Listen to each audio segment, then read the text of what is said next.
Hey guys, are you ready to find out what happens to Cyrano today? You were to have read pages 411 to 418, so let me explain to you what happens in those pages. When we left off Cyrano, right, it was just after he had this conversation with De Guiche. De Guiche got kind of angry with him. Everybody found out that he's the one that hired those guys to attack Lanier, right?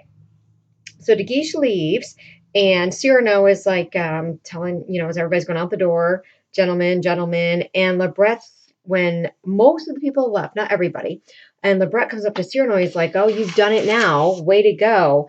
And he's like, what are you doing? You ruin every chance that comes your way. Because remember how De Guiche said, hey, if you give me your play, I'll give it to my uncle, the cardinal, and he can have it published for you. But the stipulation was he might make a couple changes, and Cyrano said, no way, I don't want any changes, right? And so Lebret's like, man, you're passing up every chance. And Cyrano's like, look, there are some things that a man does well to carry to extremes.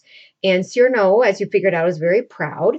And remember, his goal is to be admirable in all things. And so he doesn't want to sacrifice any of his integrity or anything for any reason. So then he gives this little speech. Lebret is like, stop. He says, stop trying to be the three musketeers in one. Just, relax a little bit. And Cyrano then goes on this big speech. And basically what he's saying is that he wants to be his own boss. He says to sing, to laugh, to dream, to walk in my own way and be alone free, with an eye to see things as they are, to fight or to write. He's like, I want to be my own boss so I can do what I want. I can be free. I can fight if I want to go be a soldier. I can write if I want to write poems or plays. I just want to be my own boss. That's why I didn't want to go work for De Guiche and be like his poet and have him be my supporter or my patron, because then I have to do what he wants me to do. So I'd rather just to be free. And so then he said, if I do ever triumph or do something that I win praise or award or anything, then I don't have to share it with anybody because it's all mine and I've done it on my own. So he's never going to barter his conscience for material gain or for safety. He's just going to be true to his own conscience and what he believes and what he wants to do. And so then Lebret listens to all this and he's like, yeah, but you just want to stand against the whole world by yourself? That's madness. That's crazy. So remember, I told you that in this chapter, we were going to see some people tempting him to not keep his integrity, to keep himself admirable in all things. And this is Lebret kind of saying, just compromise a little here, a little there. And Cyrano is saying no. And so then after his speech, then Lebret says, hey, tell me about Roxanne. Tell me, does she love you? Does she not love you? And Cyrano's like, shh, quiet, because somebody has just walked in the door. And if you've read it, Christian, right, has walked in the door and he's come in. Now remember, he's new. He just joined the regiment. And so the other cadets, they don't really know him very well yet. And so they're kind of going to do like an initiation type thing here. And because they're just not sure about Christian yet. So Christian comes in, he doesn't really know anybody, so he goes off and he kind of sits at a table by himself. Well, the cadets go to Cyrano, they're like, hey, tell us about the battle, tell us the story. And a couple of the cadets go over to Cyrano or go over to Christian, and they're like, hey, listen, there's something you need to know. There's one subject that you never bring up, you never talk about with Cyrano over here. Never, ever mention. And Christian's like, and what is that? The guy's like, look at me. And he goes, don't ever mention it, right? Don't ever mention anything even close to it. If you even speak anything about it, you're going to have to fight with him. He's fought with other people before, so just don't mention anything about it or you might die, right? He will fight you and you might die. And so Christian's like, really? So he goes over to Carbone, who is the captain. He's like, Captain, what are you supposed to do? What's the proper thing to do when Gascons get too boastful? Because he's been listening to Cyrano's, kind of bragging. And so he's like, what do you do? And the captain says, well, you prove to them that you have courage.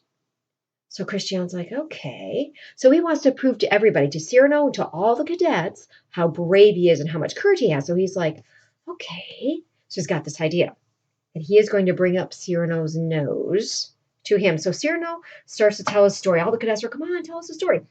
So he starts to tell the story, and Christian keeps interrupting with these little jabs, right? But the first time he does, right, Cyrano's telling the story. He's like, you couldn't see beyond. And Christian says, your nose.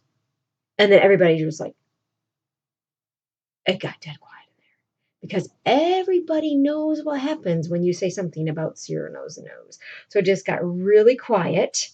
And Cyrano stops and he's just watching and he says, who is that man over there? And one of the cadets said, oh, he's a new recruit. He just got here this morning. And so he's like, a recruit. And he starts to head toward Christian. And the captain says, his name is Christian. And Cyrano, stop. Oh, he stops. He gets kind of pale. His face flushes. Normally he would attack somebody for saying that, but he doesn't. He's like, I see. Very well then.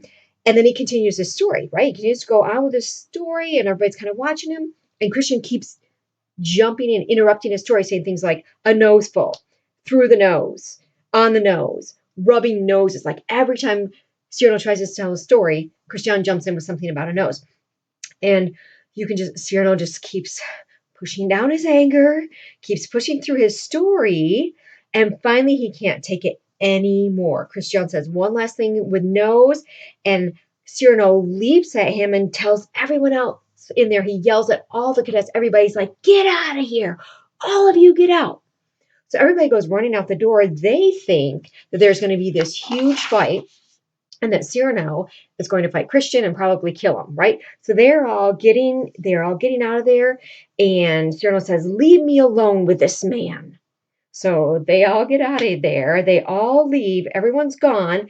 Then Cyrano goes up to Christian. He's standing right in Christian's face, and that's where this scene ends. So for your reading for tomorrow, you want to read pages 419 to 423, which is in the end of the act. See what happens between Cyrano and Christian in the next few pages. So 419 to 423, that will finish this act. And then on Monday, we will have a quiz over this act, over Act 2. So, but make sure that on Monday that you watch the video first so you understand what happened in the last few pages before you take the quiz, all right? So quiz on Monday. Make sure you've watched the video so you know what happened in this act. Also, don't forget your book choice is due on Monday. If you haven't told me yet what book you want to read for your book report, that choice is due on Monday as well. And so I will talk to you then.